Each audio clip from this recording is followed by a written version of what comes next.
Let's break down the story. We're joined in Moscow by journalist Lucy Taylor, in The Hague by DutchNews reporter Gordon Darroch, and in Washington by our senior diplomatic correspondent Nina Larsen. And Nina, we want to begin with you and the U.S. reaction to this, because the narrative of Russia trying to alter perceptions in another country is something we first heard of during the presidential campaign, of course, when Donald Trump and Hillary Clinton ran against each other.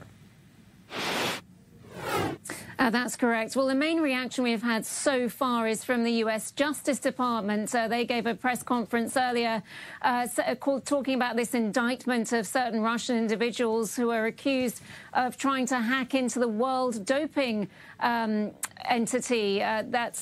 So there is no stone unturned here. It's absolutely clear that this is a global campaign. But I think the strongest statements we've had, and I'm sure we can talk to our guests about this, have been from Europe.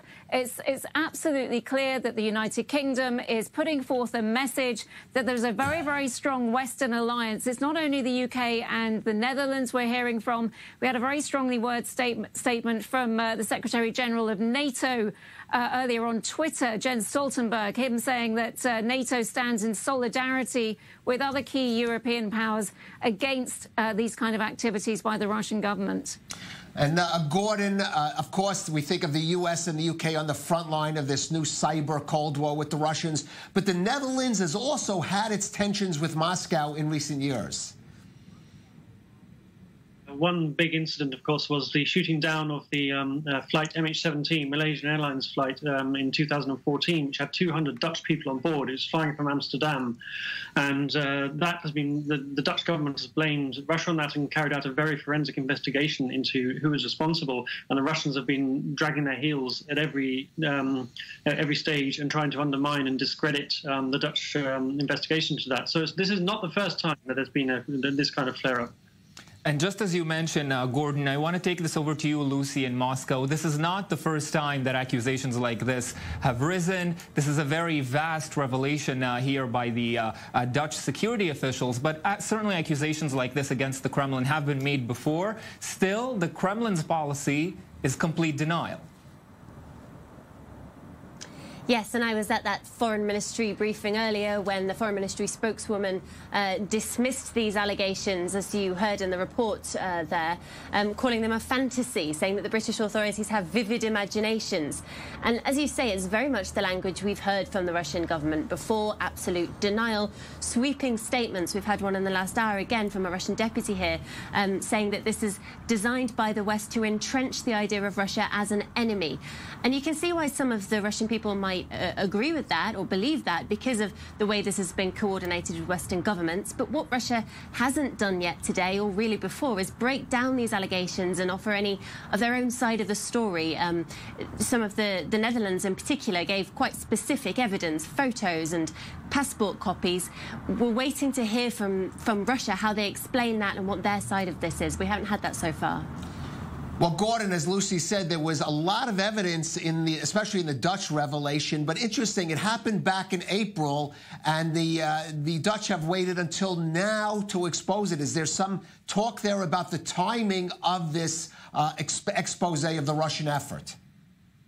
There was a huge amount of detail, and Major General Onno Eikelsheim, who gave the press conference today, he touched on that. He said that they just made the decision when they learned that the Americans were about to issue these indictments of the 7 intelligence officers in the States. They felt that freed them up to reveal a lot more detail than they ordinarily would have done about this kind of operation, which is obviously very covert. And they hope that by disclosing so much and bringing it into the public domain, it'll make it harder for the Russians to carry out this kind of operation in secret in future. So that was the motivation, I think. Nina, back to you in Washington. With this revelation that the Russians have targeted the U.S. or certain institutions in the U.S. time and time again, it's going to make it even more difficult for President Trump and Vladimir Putin to outwardly continue to cooperate where their interests meet. That's absolutely right. And the word Kalev just used on this entire operation here is expose. And that's what this is. This is what the European powers are trying to do. It's very, very unusual in the world of international espionage to actually name suspects and name agents. They're trying to show to the world who these people are and expose the vast reach of this operation. So this in turn does put more pressure on the United States, which is always meant to be a traditional ally of Western powers in Europe. You know, it's undeniable if they put these names out there of these suspects. So we've had the Skripal alleged attackers, the alleged poisoners in the UK actually named and their pictures shown to the world's media.